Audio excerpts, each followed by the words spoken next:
आज मैं आपको बताऊंगी डायबिटिक पेशेंट के डाइट प्लान के बारे में। डाइट में डायबिटिक पेशेंट को किन किन चीज़ों का ध्यान रखना चाहिए, यानी कौन से वो फूड है जिनको डायबिटिक पेशेंट को अपने आहार में शामिल करना चाहिए और कौन से वो फूड है जिनको डायबिटिक पेशेंट को अवॉइड करना चाहिए। तो यहाँ पे मैं मॉर्निंग से लेके इवनिंग तक या फिर कहो कि नाइट तक पूरा डाइट प्लान बताने वाली हूँ, जिससे डायबिटिक के पेशेंट को अपनी शुगर को कंट्रोल करने में बहुत ज़्यादा हेल्प मिलने वाली है। जैसे कि आपको पता ही है, डायबिटिक इतना कॉमन हो चुका है इंडिया में कि हर तीसरा या चौथा पर्सन डायबिटिक से सफ़र कर रहा है। तो जितना महत्वपूर्ण, जितनी आपको डायबिटिक पेशेंट में जितना ज़्यादा मेडिसिन ज़रूरी है, उतनी ही ज़्यादा उसको अपनी डाइट का ख्याल रखना ज़रूरी है।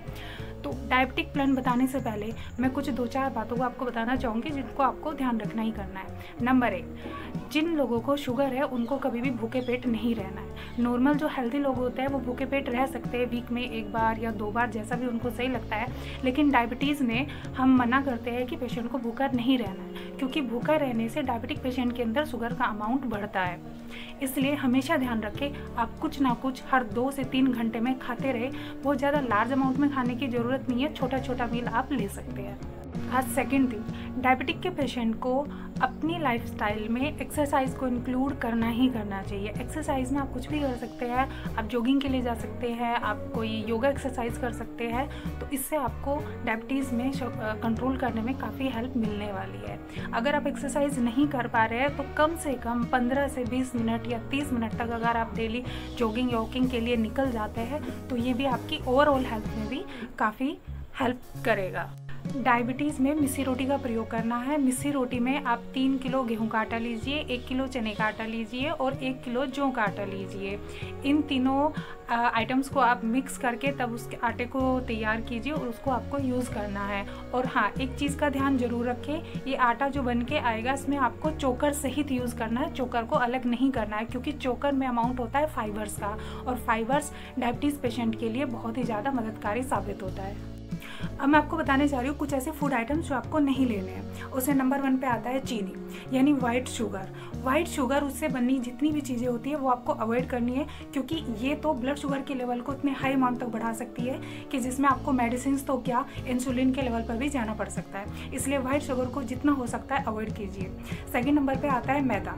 मैदा या मैदा से बनी हुई जितनी भी चीज़ें होती है, आजकल आपको पता ही है फास्ट फूड का कितना चलन हो चुका है, जिसमें पिज़्ज़ा, बर्गर एंड बहुत सारी चीज़ें आती है, तो ये सब मैदा से बनी होती है। तो कोशिश कीजिए जितना कम से कम अमाउंट में, या फिर अगर आप मैदा ना ही ले तो ज़्यादा अच्छा है। मैदा वैसे भी हेल्दी लोगों के लिए भी अच्छी नहीं होती है, तो मैदा को आपको ज़्यादा से ज़्यादा अमाउंट में अवॉइड करना है। नेक्स्ट आता है आपका अचार, चटनी, पापड़, इन चीज़ों को भी आपको अवॉइड करना है। उसके बाद आता है दूध और दूध से बनी चीज़ें, यानी वो दूध जिसके अंदर बहुत ज़्यादा अमाउंट में मलाई होती है, या फिर मलाई से बनी हुई जितनी भी चीज़ें होती है, उसमें खोया भी आ जाता है। ये भी चीज़ें आपको शुगर में अवॉइड करनी है। नेक्स्ट आता है अंजीर, अंगूर, मुनक्खा, किशमिश और काजू। इन चीज़ों में भी शुगर का लेवल ज़्यादा होता है, कार्ब्स ज़्यादा होते हैं, इसलिए इन चीज़ों को भी आपको अवॉइड करना है। नेक्स्ट आता है अंडे का पीला भाग, शकरकंदी, गेहूँ, शक्कर, गुड़, मूंगफली, अनार। फलों में अगर बात करें तो आम, केला, चीकू, लीची, खजूर, इन चीज़ों को आपको अवॉइड करना है, यानी इन चीज़ों को आपको नहीं लेना है। नेक्स्ट आता है सोडा, कोल्ड ड्रिंक्स, बेकरी वाले खाद्य पदार्थ, आलू, अरबी, जिमीकंद, शकरकंदी, वो तो मैं आपको बता ही चुकी हूँ, और अंडे का पीला भाग तो बिल्कुल भी नहीं लेना। तो ये सारे वो फूड आइटम्स हैं जो डायबिटिक पेशेंट को अवॉइड करनी चाहिए, डायबिटिक पेशेंट को नहीं लेने चाहिए। अगर आप इन फूड्स को आप अपने आहार में सम्मिलित नहीं करोगे तो इससे काफ़ी हद तक आपको अपने शुगर को कंट्रोल करने में मदद मिलने वाली है।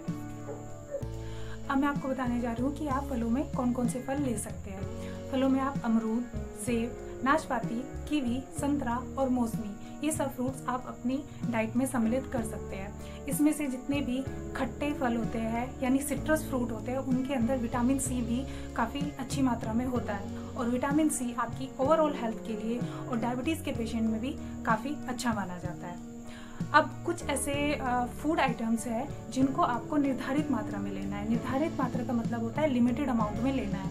ऐसा नहीं है कि बिल्कुल भी नहीं ले सकते और ऐसा भी नहीं कि बहुत ज़्यादा अमाउंट में ले सकते हैं। उसमें आता है अनाज जैसे कि गेहूँ, चावल, बाजरा, दूध और तेल। तेल में सरसों और जैतून का तेल आप यूज़ कर सकते हैं। अब नेक्स्ट बताना चाहूँगी चाय कॉफ़ी आपको फीकी लेनी है, चीनी का यूज़ नहीं करना है। इसके अलावा आप नींबू पानी ले सकते हैं, सूप ले सकते हैं, सैलेड ले सकते हैं, कच्ची जो सब्जियां होती है वो ले सकते हैं, मट्ठा यानी छाछ का यूज़ भी आप कर सकते हैं।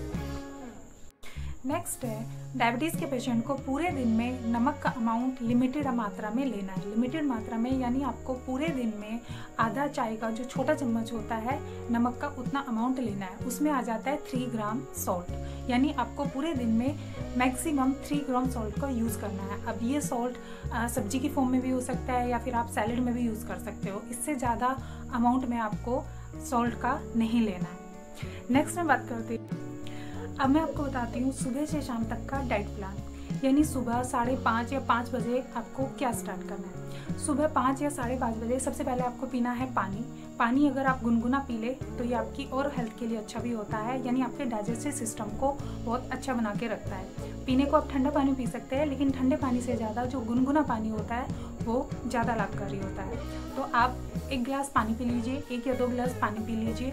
उसके बाद 1 कप पानी में 1 चुटकी अजवाइन या फिर दालचीनी या फिर मेथी दाना आप मिक्स कर लीजिए। इन तीनों में से जो भी चीज़ आपके पास अवेलेबल हो आप उसमें 1 कप पानी में डाल सकते हैं। उसके साथ इस पानी को लेने के बाद आपको लेने हैं 4 बादाम प्लस 4 अखरोट के जो पीस होते हैं ये हो जाएगा आपको 5-5:30 बजे का आपका एक मिनी ब्रेकफास्ट। नेक्स्ट मैं बताती हूँ ब्रेकफास्ट में अब आपको क्या करना है। ब्रेकफास्ट में आप दूध ले सकते हैं, दूध यानी 1 कप दूध लीजिए, उसको फीका लेना है और बिना मलाई वाला लेना है। ब्रेकफास्ट में इसके अलावा आप सब्जियों वाला दलिया ले सकते हैं या फिर ओट्स ले सकते हैं या फिर पोहा ले सकते हैं 1 कटोरी। इसके अलावा अगर आपके पास ब्राउन ब्रेड अवेलेबल है, वाइट ब्रेड नहीं खाने, वाइट ब्रेड शुगर को बढ़ाता है, ब्राउन ब्रेड आप ले सकते हैं। या फिर इसके अलावा अगर आप रोटी सब्जी लेना चाहते हैं तो उसमें 2 रोटी और 1 कटोरी कोई भी सब्जी आप ले सकते हैं। उसके अलावा पनीर या फिर अंडे की करी भी आप यूज़ कर सकते हैं ब्रेकफास्ट में। अगर आप रोटी में भरमा रोटी लेना चाहते हैं तो उसमें पनीर या फिर गोभी या फिर न्यूट्रिला से जो भरमा रोटी होती है वो आप यूज़ कर सकते हैं। तो ये हो गया आपका ब्रेकफास्ट का। अब नेक्स्ट मैं बताती हूँ, नेक्स्ट है मिड मॉर्निंग का शेड्यूल। मिड मॉर्निंग यानी 10 बजे के आसपास। तो 10 बजे के आसपास आप कोई फ्रूट्स ले सकते हैं, कोई भी 1 फ्रूट्स ले सकते हैं, प्लस उसके साथ में अंकुरित दालें ले सकते हैं। अंकुरित दालों का अमाउंट 25 ग्राम के आसपास होना चाहिए। या फिर अगर ये चीज़ अवेलेबल नहीं हो पा रही है तो आप मट्ठा ले सकते हैं या फिर भुना हुआ चना ले सकते हैं। नेक्स्ट आता है लंच टाइम, यानी 12 से 1 बजे का टाइम। 12 से 1 बजे के टाइम में सबसे पहले कोशिश कीजिए आप सैलेड लेने की। सैलेड्स में फाइबर्स का अमाउंट ज़्यादा होता है और फाइबर्स डायबिटिक पेशेंट के लिए बहुत ही लाभकारी होते हैं। सैलेड का अमाउंट आप ज़्यादा तो लेंगे ही, और सैलेड में आप क्या क्या ले सकते हैं, खीरा ले सकते हैं, टमाटर ले सकते हैं, पीली गाजर ले सकते हैं, मूली ले सकते हैं या फिर ककड़ी भी ले सकते हैं। उसके बाद अगर आप सैलेड से आपका पेट भर जाता है तो अच्छी बात है, लेकिन उसके बाद भी अगर आपको चपाती और ये सब चीज़ें लेनी है तो उसमें आप चपाती ऐड कर सकते हैं। 2 से 3 चपाती आप ऐड कर सकते हैं। सब्जी में 1 कटोरी सब्जी ऐड कर सकते हैं। दाल लेनी है वो भी 1 कटोरी दाल लेनी है, और दही लेनी है वो भी आप 1 कटोरी दही ले सकते हैं। नेक्स्ट है इवनिंग स्नैक्स, यानी शाम के टाइम आप क्या क्या ले सकते हैं। शाम के टाइम की बात करूँ तो 4:30 से 5 बजे के आसपास का टाइम। इसमें आप 1 कप फीकी चाय ले सकते हैं, भुना हुआ चना ले सकते हैं, चना छिलके के साथ लेना है, या फिर सत्तू ले सकते हैं या फिर पोहा ले सकते हैं। ये सब चीज़ें आप 1 कटोरी ले सकते हैं। एक मुरमुरे की चाट भी आती है, मुरमुरे की चाट भी आप यूज़ कर सकते हैं। अब बात करते हैं डिनर टाइम की। देखो, डायबिटीज़ पेशेंट को, जैसे कि मैंने आपको पहले बताया, उसको फ्रीक्वेंट टाइम में छोटा छोटा मील लेना है। ऐसा नहीं है कि उसको अपने मील को लेने में बहुत ज़्यादा टाइम गैप रखना है। अगर आप ज़्यादा टाइम गैप रखोगे, 3 से 4 घंटे का गैप रखोगे, तो इससे शुगर का अमाउंट बढ़ता है। इसलिए डायबिटीज़ पेशेंट को बहुत ज़्यादा लंबे समय तक भूखा नहीं रहना है। उसको छोटे छोटे इंटरवल में छोटा छोटा फूड का अमाउंट लेते रहना है। तो ये जो मैंने ऑप्शंस बताए, इनमें से कोई भी ऑप्शन जो आपके पास अवेलेबल हो आप वो ले सकते हो। अब बात करती हूँ डिनर टाइम की। डिनर टाइम यानी 7 बजे। 7 बजे यानी रात को खाने के समय आप सब्जियों का सूप ले सकते हैं। सूप में दाल का सूप ले सकते हैं, सब्जियाँ जो उनका ताज़ा पानी होता है ये भी ले सकते हैं। सैलेड वही जैसे कि मैंने बताया, लंच के टाइम में भी आपको ज़्यादा अमाउंट में लेना है। रोटी 2 से 3 रोटी खा सकते हैं, 1 कटोरी दाल खा सकते हैं और दही भी ले सकते हैं। तो ये जो मैंने शेड्यूल बनाया आपको मॉर्निंग 5:30 बजे लेकर शाम के 7 साढ़े 7 बजे तक का शेड्यूल मैंने आपको बताया। डायबिटिक पेशेंट को या फिर वैसे भी जो हेल्दी पर्सन्स होते हैं उनको 7 साढ़े 7 बजे तक अपना डिनर कर लेना चाहिए, यानी डिनर को आपको ज़्यादा लेट नहीं करना। ये भी आपके लिए हेल्थ के लिए आपकी बहुत ही ज़्यादा लाभकारी होता है। और लास्ट में बताती हूँ, यानी 8 से 9 बजे के आसपास 8 से 9 बजे के आसपास आप दूध ले सकते हैं, इसमें कोई भी प्रॉब्लम नहीं है। जैसा कि मैंने पहले भी बताया, दूध आपको बिना मलाई वाला लेना है। तो ये था डायबिटीज़ के पेशेंट के लिए ओवरऑल डाइट प्लान। इनमें से जो भी चीज़ें आपके पास अवेलेबल हो आप यूज़ कर सकते हैं इस पूरे शेड्यूल को। तो अगर आप ये डाइट प्लान फॉलो करते हैं तो मैं उम्मीद करती हूँ कि आपको इस चीज़ से लाभ मिलेगा ही मिलेगा। और जैसा भी आपको लाभ मिल रहा है प्लीज़ कमेंट में मुझे बताइए, और इस वीडियो को ज़्यादा से ज़्यादा लोगों को शेयर कीजिए, ताकि जिन लोगों को डायबिटीज़ है या फिर होने वाली है वो अपनी इस कंडीशन का पहले से पहले ध्यान रख सके और वो कोशिश कर सके उनका शुगर का लेवल ज़्यादा अमाउंट में ना बढ़ पाए। Thank you so much.